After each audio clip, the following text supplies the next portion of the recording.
All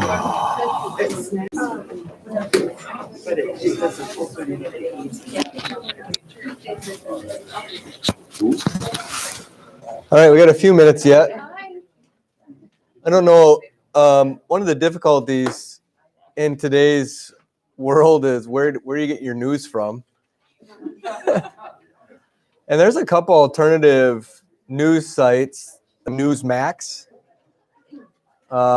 So it's online. You can access it. It's very conservative. Very interesting. Yeah. All right. Mary Fortier is next. So remind me when Mary Fortier comes that she gets this next. Yes. May I recommend Word magazine online because my son-in-law works. The other is One America News, if you're not familiar with that. So some good online conservative.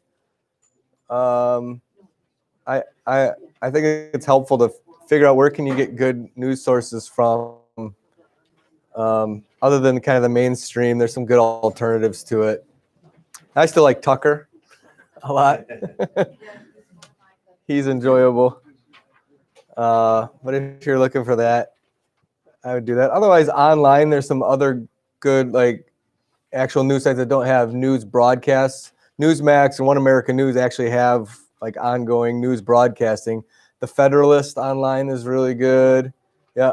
Have you researched the Epic Times? Epic Times is great as a newspaper. Yep. Can you put out an email on all those sites?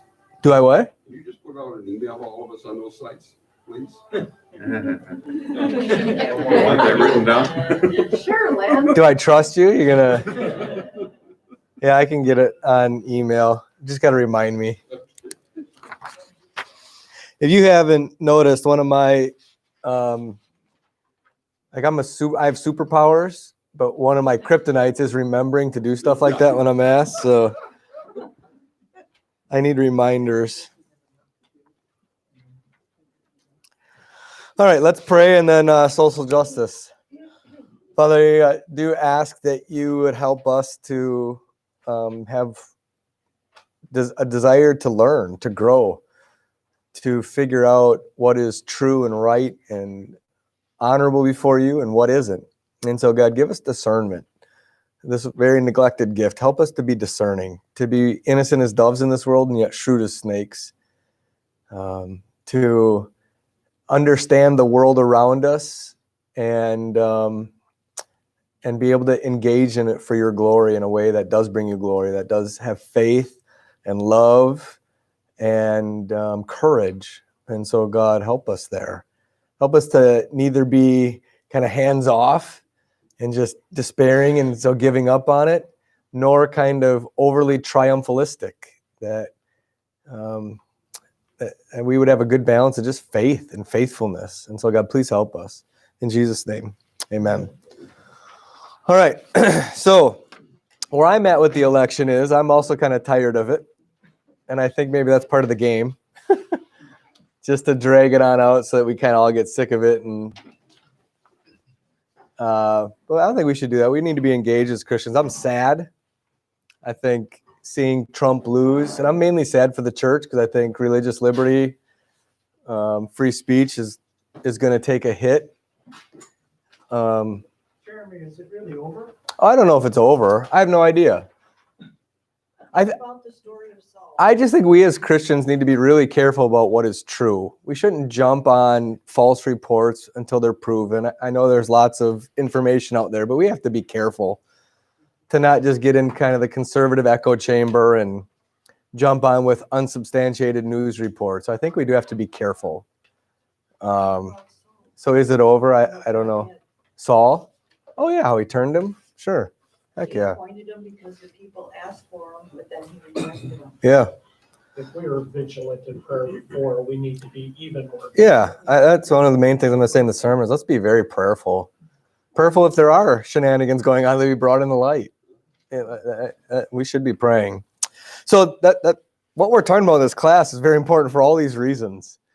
I said a few weeks ago, I think one of the reasons that our current President Trump, has been so opposed, so bitterly opposed, is because he has done great damage to this movement, this progressive kind of cultural Marxist movement. I don't even know that he knows that he's fighting it, but he's done great damage to it. And so we need to understand this. We're probably like 10 years behind, but thank God we'll figure it out. So I of now, which is just what is critical theory. And so this chapter has 4 parts. Last week we did the first one, intersectionality. Today we're doing social justice. Next week, moral authority, and then the zero sum game. So we're right in the middle of it. We're going to talk about social justice, which is probably the most familiar term to you all. This is thrown out all over the place. So I think this one, we might not be able to articulate the great details of it, but this is one you're going to be most familiar with, just because this is what we're living in. This is why we're seeing happen what we're seeing, this issue in particular. And then chapter 3 will be biblical justice. Okay, what is a biblical response to critical theory? So we'll do that towards the end. My hope is to get this done before Christmas. And so this class, because this is like a rabbit hole. We could go on and on and on, but this is kind of an intro to it. So we'll be off the Sunday after Thanksgiving, and then maybe the first 2 Sundays in December. So I think is the first Sunday December the 7th? I mean 6th? Okay, 6th and 13th. Yeah, that's right. So we'll do the 6th and 13th, then we'll be done for Christmas until the 2nd. I think the 1st is a Sunday. January 1st is a Sunday. So the 8th will be we'll pick back up, and I'll have another class started up for that. I don't know what yet, so be praying for that. If you have ideas.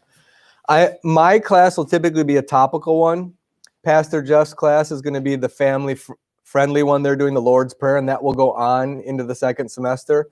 And then the other class, Mike Jewell is finishing up Ephesians. I think he's got 3 more weeks in that. And then Jonathan Brood is going to replace Mike Jewell's class, and he's going to do another book of the Bible. He's deciding, I think, between Joshua or 1 John. So if you want to check out my class after it's done and go to do a book of the Bible, or join Pastor Jeff's class in the Lord's Prayer, it's fine.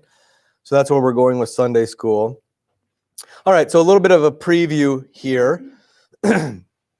We all have heard the term liberal or liberalism, and there is a great contrast between what liberals once were, as far as classical liberalism, and what it is today in its progressive variety.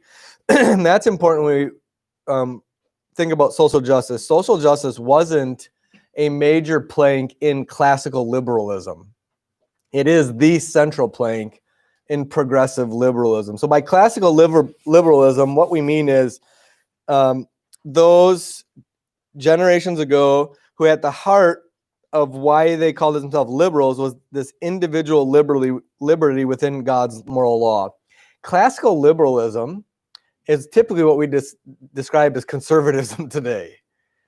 The concern within classical liberalism was individual liberty within a defined law, God's moral law. So the foundation of civil law or of a societal law was God's law.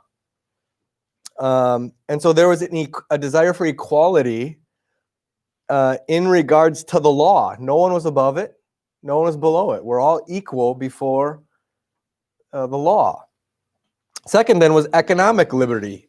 Not an economic liberty where everybody received the same amount at the end, but everybody having the same opportunity to pursue economic liberty. This is going to be important when we get into it, because today's kind of liberalism defines economic liberty not as the opportunity to be economically wealthy, but as far as the outcome, everyone getting the same no matter of what you're putting into it, no matter what decisions you make. And then, so this gets on to equal opportunity then. The right to pursue happiness through an opportunity of an equality of opportunity, not an equality of outcome. Okay, so today's liberal isn't the pursuit of happiness. It's the giving you what you. It's giving you the equality, especially in economics. So a redistribution of wealth, not by you pursuing it, but just by government giving it. You understand what I'm talking about here, right? Okay. What's that? It's a right. It's not a right to get it. It's a right to receive it by somebody else giving it to you. And so this is the major shift within liberalism. And so today's progressive liberals would not have any room for, let's say, JFK. JFK would be a Republican today. All right. He was a radical pro Second Amendment. He did huge damage to unions. He would have been pro-life. And so just in this short time, there's this just major shift, and it's mainly around this issue of social justice. So for critical theory, P. Andrew Sandlin is somebody you could look up online if you wanted. He has some really good stuff on critical theory. For critical theorists, those 3 points under classical liberalism, or if you want to say progressive liberals, these 3 things are the problem. They're not the solution. They're not the ideal. They're the problem. So individual liberty under God's law, economic liberty, equality of opportunity, those are the things to be undone. They're not the ideals to be upheld. You understand? And so what we all look at in America, which is good in America, the critical theorists would look at as the problem that needs to be undone and warred against. I want to bring that up because I think, especially the Christians, you look at those that would have critical theory as their underlying worldview and the decisions they're making and go, I don't get it. It's just so out there. That's because the worldviews couldn't be any more opposed to each other. Go ahead, Steve. If liberalism has changed so much, how has conservatism changed? Well, that's the conservatism back in JFK's day. The very nature of conservatism is that it conserves. It doesn't change much. I'd say the main way that conservatism changes is lack of courage. It's just kind of giving in. Like there's a saying, like Republicans are just Democrats that are about 10 miles behind. I think that's probably been the major shift there, is conservatives give in too often. They play nice too often. I think that's one of the real benefits of President Trump, is he's given conservative Republicans real backbone because they have a president that's willing to fight. So for instance, President Bush, the second Bush, what was the name of the Supreme Court justice that he nominated and then backed away from his nomination when it blew up? Bork. No, that was before. Well, this guy got borked, but Bork was in the 80s. Is that right? So anyways, President Bush nominated a conservative justice, and it just got so much pressure, and he backed away from his. Okay, so then you fast forward to President Trump, of course, with, was it Gorsuch? Which? Kavanaugh. Okay, so if that would have happened under Bush, Bush would have, removed his nomination, but Trump didn't. Trump was fighting. So there's the difference in today's conservatism. They look at the liberals' games and give in. And I think this is one of the great benefits of Trump. He's a fighter. And for all of his bluster and all of his stupidity and all the arrogance, I mean, thank God we finally have somebody who fights. So that's the great difference. The civil liberties really came about after JFK was assassinated, and that gave the vice president, Johnson, control. So the civil, Democrats, right? we're going to get into that actually. The civil rights stuff that happened in the 60s was all JFK's stuff. And so when he was murdered, now President Johnson, one of his biggest things is we have to get this done for JFK's memory. But those things were carried through because of the Republicans in Congress. The Democrats bitterly oppose the civil rights stuff. So it was JFK working with the Republicans that got it through. And the other thing that would be, I think, a pretty big shift in conservatives today is economics. Becoming much more spendy in the federal government. I think this has been Trump's major failure is, and Bush, is how much they've spent in federal spending and raising taxes and so on for all their blessings. But good question. We do have to make some ground here. So let's define social justice. One of the things I've been struggling with this class is, like last week, I just packed in too much information. And so I'm going to not give as much information and try to make it simpler, because I felt like I was just in a fog last time. And so I'm going to try to make it a bit simpler. So let's just define it. Social justice is just a desire for freedom from all oppression within society. That's what motivates social justice, which on its face looks like a really good thing, right? But if you look back to, remember last week, their definition of oppression is the problem. This is one of the biggest problems in critical theory, is how they define words. Because we all would like freedom from oppression, correct? That's a good desire. But we have to define oppression. What do you mean by oppression? You have to define these terms. What is meant by oppression? So, oppression in critical theory, according to social justice, isn't something done by an individual. It's participation within the oppressor groups. So if you remember our looking at intersectionality of all these various ways that they divide you up into all these groups, and if you are part of an oppressor group, so this isn't new to you, if you're white, male, if you're part of a group that seem to have privilege, you are automatically an oppressor, because you participate in gaining privilege because you're a part of a group that can put your norms and impose your norms and desires on the oppressed groups.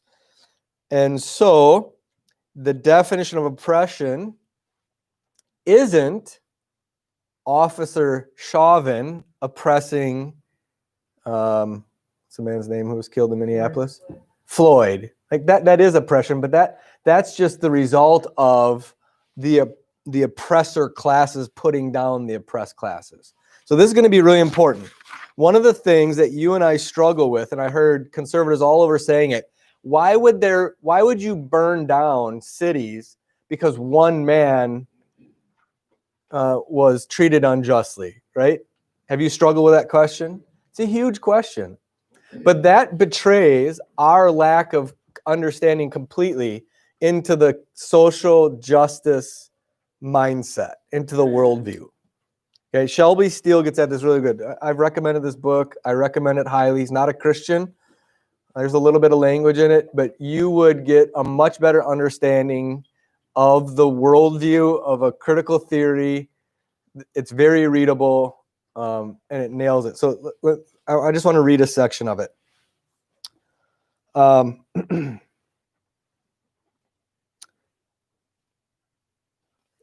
just want to get, okay. So he's making the case here that we no longer deal with instances of racism because those have largely gone away. Now we deal with the issue of global racism, institutional racism. Racism is ubiquitous to culture. We're a racist culture. It's not really about individual instances of racism anymore. And he's making the case that the race leaders after the civil rights era, so Jesse Jackson,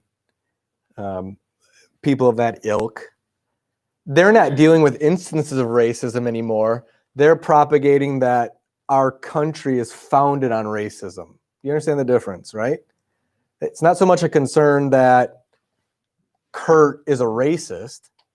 It's that as a white male who's healthy, he's part of a system of racism.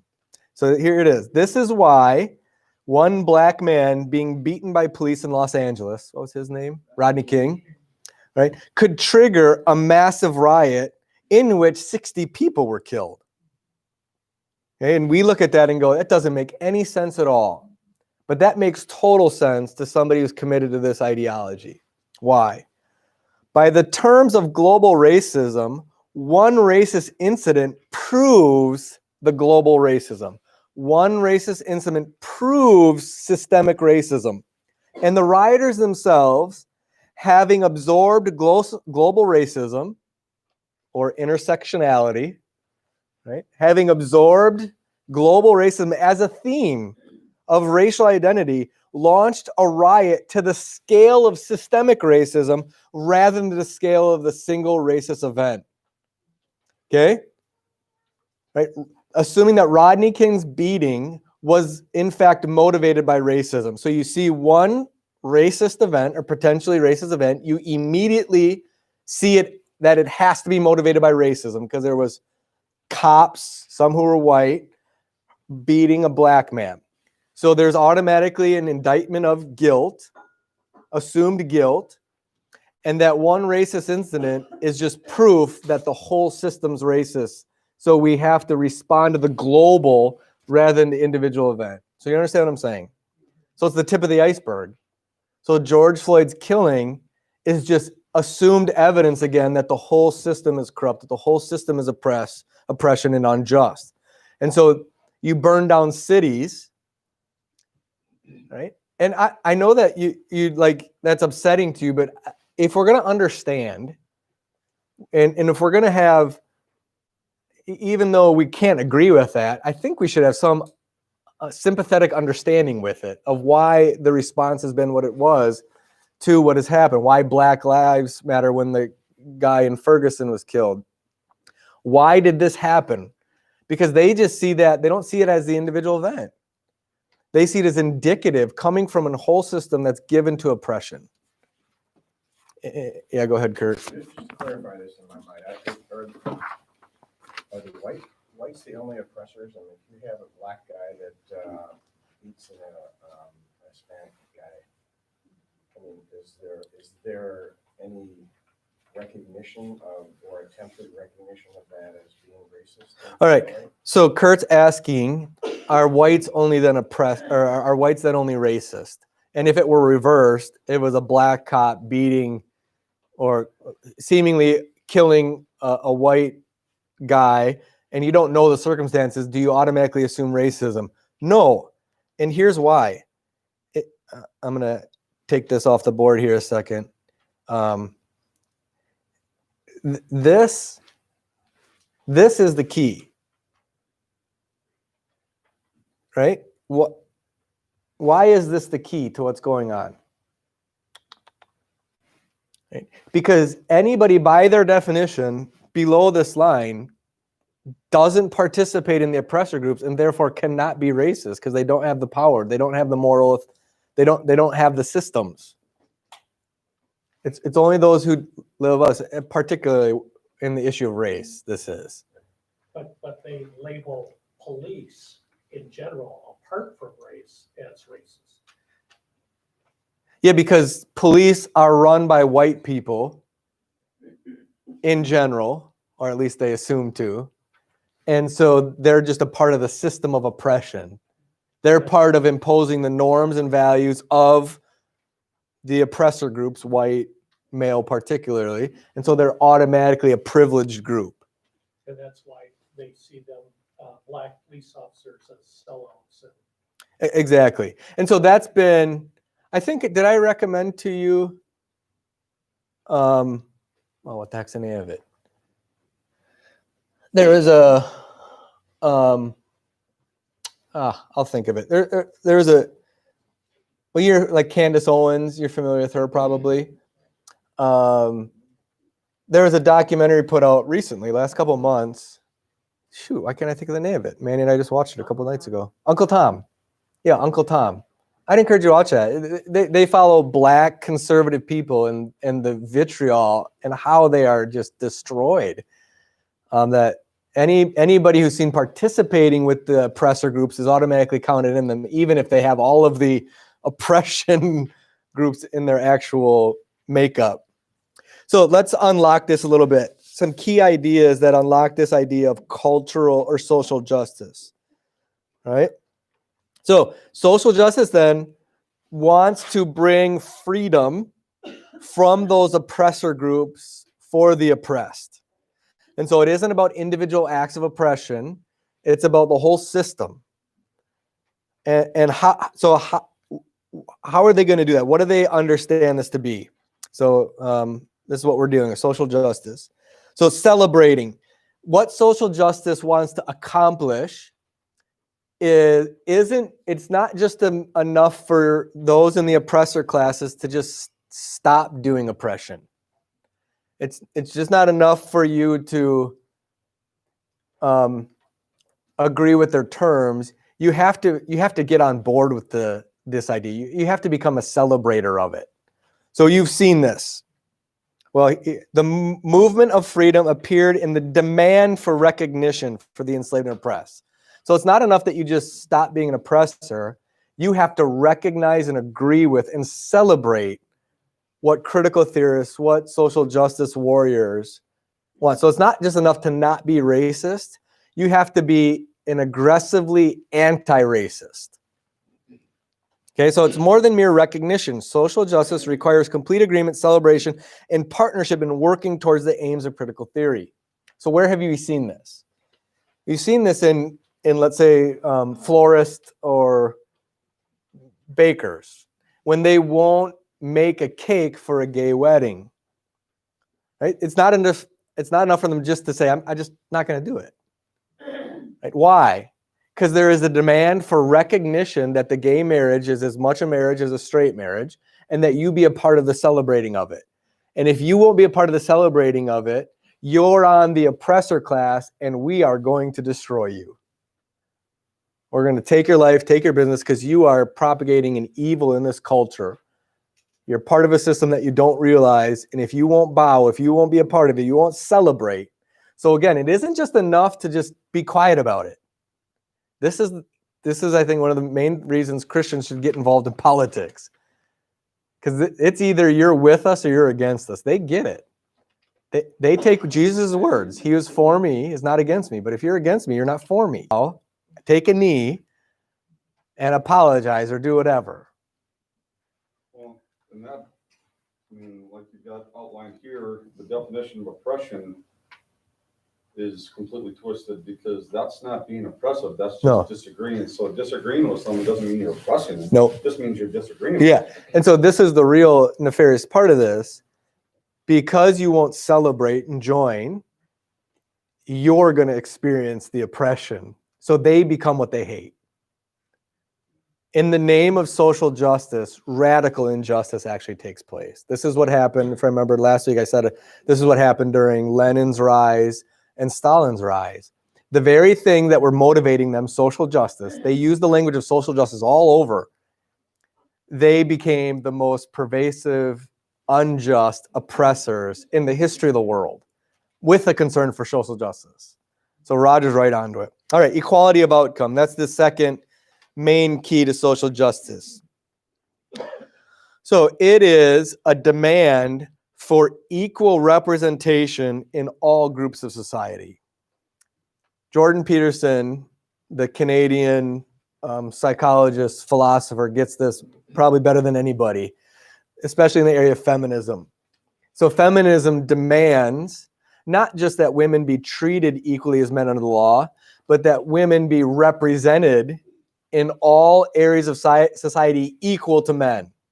But that's really not true, because Jordan Peterson, when he's debating with somebody, will always say, all right, so men make up 99% of the bricklayers in America.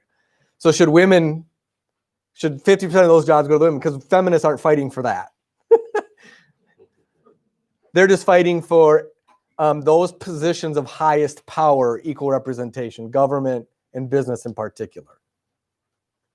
And Jordan Peterson just makes it very plain. No. The reason that we have lack of equality within certain fields is because men and women are different. Women typically make up areas of nursing, administrative kind of things. Why? Because they're nurturers. And men typically make up things that are more physical in labor. Why? Well, because God has made us physically stronger. But social justicians want to create this secular utopia where there's just this equality of outcome in every area of the world, not an equality of opportunity, which we have in America, especially since the 1960s. Shelby Steele again will say it, there's no safer place for a minority in the history of the world than America. There is actually, I mean, we do have to admit though, there are systems in place, just resistance to Black sometimes or women and so on. So there are hurdles. There actually is injustice in some systematic way in certain areas. But not like they are saying. All right, so what they want is heaven.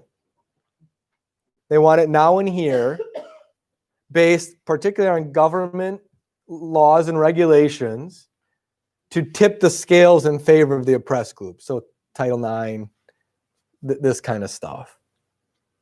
That favors who they see as the oppressed class over the oppressor classes in order to find an equality of outcome.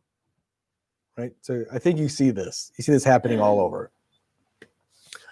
So if you are a minority, female, you have opportunities. So Thomas Sowell does this very well. One of the things he shows is in the area of academics, if you are wanting as a minority person to get into a, like say an Ivy League school, you're given an opportunity that wouldn't be given to white people, and he shows how detrimental that is. Unless you're Asian. Yeah, unless you're Asian. Yeah, because Asians are white. No, they have higher standards than white people. Yeah. Even if they're discriminated against even more so because they're culturally smarter. Yeah. So anyway, I think you get equality of outcome. And I put in the third point because it's really about money at the end of the day.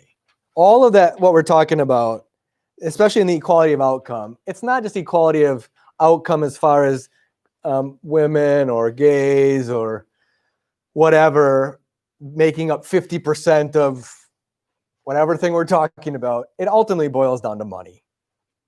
So in the Black Lives Matter movement, it is really about reparations. It is about using government coercion, government force in order to take from who are seen as oppressor class and give it. At the end of the day, this is about economics. So the UN, social justice may be broadly understood as the fair and compassionate distribution of the fruits of economic growth.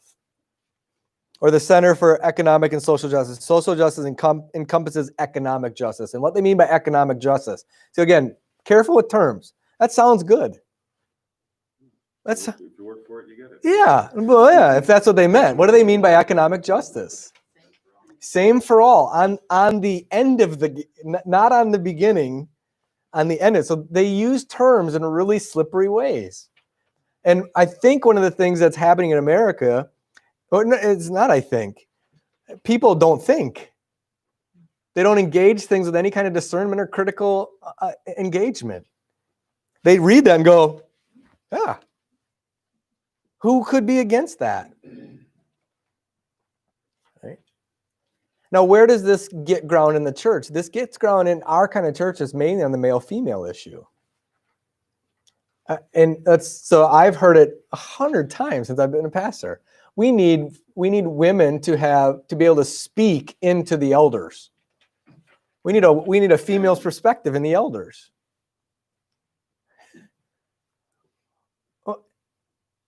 Where is that coming from? That's coming from this. Well, first of all, there is a female perspective in the elders. It's called our wives. We talk about these things with our wives and get our wives' input. But that's not what these people mean.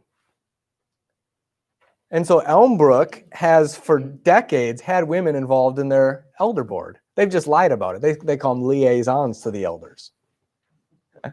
Until last year when they actually came out and said, no, they're actually been elders and pastors the whole time. We just couldn't say it. They were lying. But that's where this is engaged in the church. It's here within the church. All right, so methods of social justice. We've been asking questions along, so I'm going to keep going. If you have a question, raise your hand. Methods of social justice.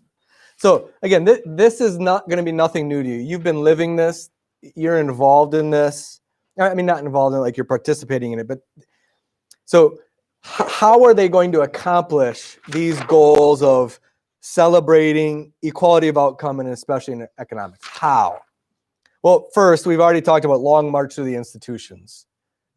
To bring this ideology to become the main worldview of our culture, they needed to go through the institutions, especially education and media. So that this became the way, the ideology, the worldview that they would teach. Okay, so mission accomplished. Mission accomplished. This is the functional worldview in our educational system, in our media. Right? You can't listen to a presidential debate without this being the dominant worldview. In economics, every question is being asked from this worldview. It's just assumed. And you and I watch it, and we don't even disagree with it that much. We hear them ask about the 1%, or about what are you going to do for gay rights, and this is the functional worldview, opposite, antithetical to a Christian worldview, and we just, that's a good question. How are we? Right? We have sympathy. The 1% is keeping down the 99%. This is the functional dominant. So they've done that. So ingraining critical theory as the only worldview, and if you hold opposite worldview, you're bad. You're evil. Through false guilt. That's why this book is so important. Critical theory only works based on guilt. Critical theory is an atonement. Critical theory is a way to make right the wrongs. So it's a religion. It is about atoning. How can you, who have participated in an oppressor class, atone for your sin? Yeah. No. After I'm done, I'm not done with it yet. But you can get it real cheap. I would recommend you get your own copy and share it with your friends. Because this one is sympathetic. He's black. His dad participated in the civil rights movement with King. He writes in a way that is very accessible. If you want to help people who are on the opposite side, kind of go, oh, this would be the book I would recommend. It's so good. So buy 2 copies, give one away. So it only runs on guilt. The only way to make this work is if you agree that you are wrong and that you need to do something to make it right. So white guilt, wealth guilt, male guilt, straight guilt, having lots of kids guilt, environmental guilt. That's what it's all about. And when they can get you to accept your guilt, guess what they'll get? Your money. All right? Guess what? That's the end game here. And so it's a false guilt. It's a lie. It's manipulation at its core. We do this too in our relationships, right? When we're in an argument, we use words in tricksy ways to get the person to feel guilty, to manipulate them into getting your way. Kids do this all the time. So this is radically immature, this way of doing this. But it works. Why does it work? Because we're created in the image of God. We are fallen. So we understand guilt at our core. We get it. And they understand anthropology, human makeup, psychology very, very well, and know that if you're going to get somebody to do something, you just got to get them to be guilty. That's it. You got them. The hooks are in if you can get them to accept this guilt. You are wrong and evil just because you're white, wealthy, educated, healthy, straight, drive a F-250 pickup. You are a bad man, Mark. I'm happy about that. Yeah. After hearing this in your class, I heard an ad the other day. Now, I have a deep heart for people with special needs. Sure. But the ad was asking for money to, and a group, it's an organization, you're funding an organization to help those who do have special needs to be able to up their wage status and to, even though they have special needs, to be as productive as everyone else. Mm-hmm. The terminology they used in the ad was very, very much that. Yeah. And it was, it was heart wrenching. It's like, well, yes, I love Absolutely. special needs people, but it's very much played on this whole thing that Yep. The guilt and not accepting them for that they can't produce as well in certain areas. Yep. Be creative. Yep. But they want just because Yep. of their special needs, Yep. they deserve. Yeah. And so you're right onto it, Claire, that you have this use of areas that we should all care about.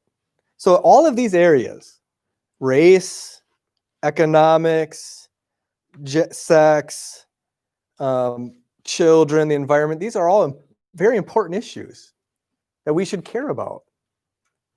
And yet they'll use this false guilt ultimately to get money, to control you, but the end goal is financial. And so it's nefarious, and we have to wake up to it, and we have to talk about it. The silent majority thing, that doesn't work anymore. You can't be quiet about this anymore. So whether it's social media, friends, you cannot let this go because it destroys people, this kind of stuff. And then it's by any means. It is by any means. If we do not wake up to the reality that they will use any means possible, we're going to get the snot kicked out of us. I mean, by any means possible. There is no, so one of the things I've seen in the election, people say, let's say, if the left is now so radically abortion minded that to any part of just its late term, why wouldn't they manipulate a few votes, right? So they have no moral compass here. The only thing that is, the only definition of right is what they do. And so by any means possible, especially government coercion, especially by government coercion, especially through the tax law.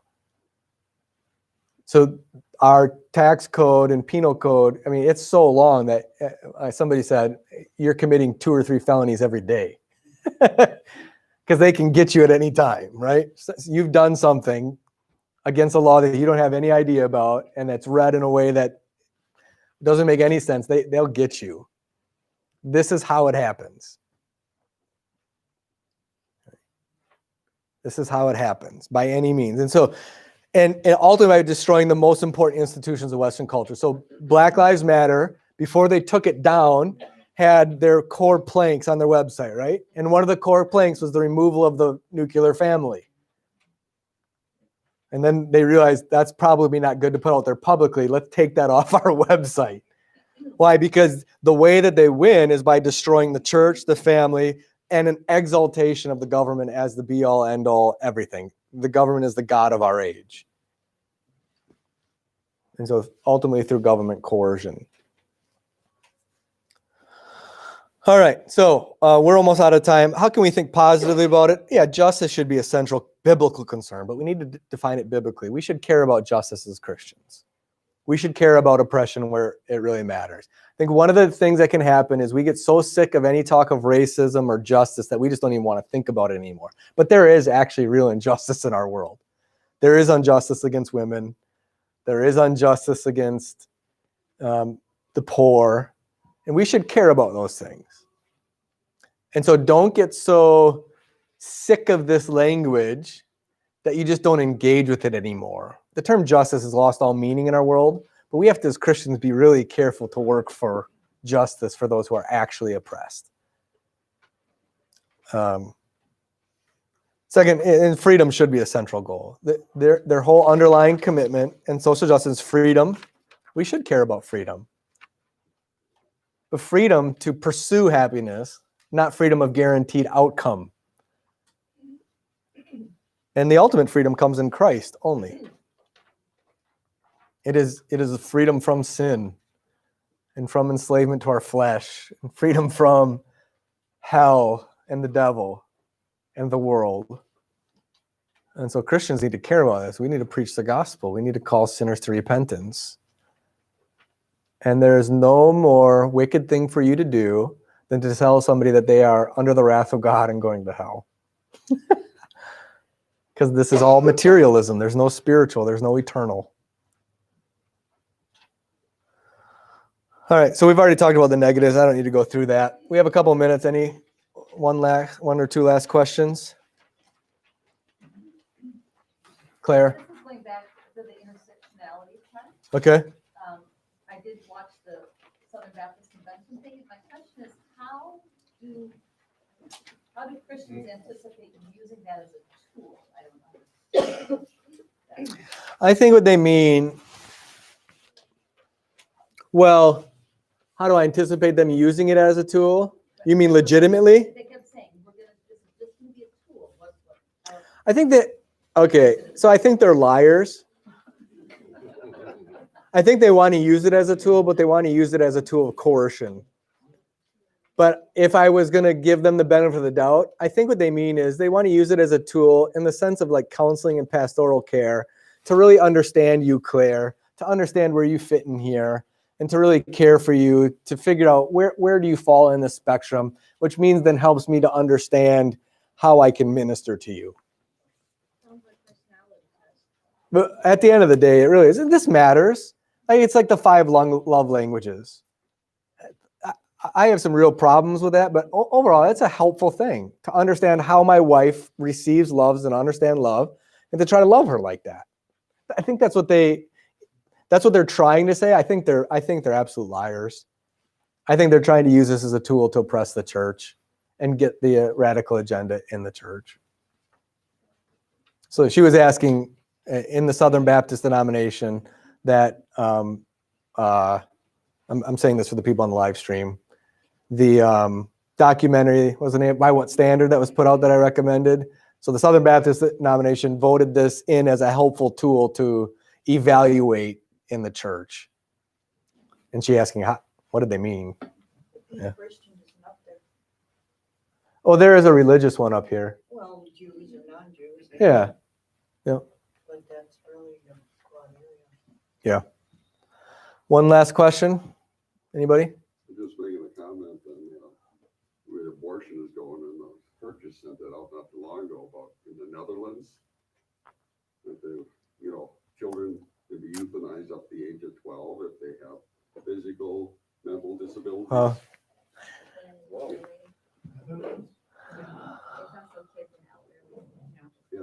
So Lynn is making the statement in the Netherlands. I saw the headline. I didn't read the thing of euthanizing of children with disabilities up to the age of 12.